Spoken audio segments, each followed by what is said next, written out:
ओए आप खलीफा इस्लाम दूजे जिस दे बारे खुद नबी दुआ की ताकत देवी इस्लाम नू उमरी हथों रब ने पूरी दलबर दी रजा की।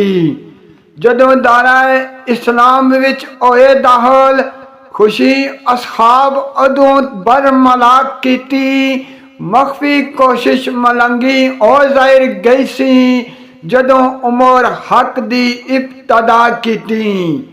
नील नामी दरिया एक मिसरी अंदर जो सी सुक जांदा सालो साल कहंदे बारे ओदी रवानी मुड़ नवें सिरों गल्लां लोक सन अजब कमाल कहंदे।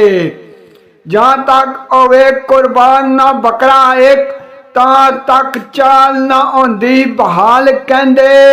दोरे उमर खिताब विच पेश आया इसे तर्ज दा औखा सवाल कहंदे।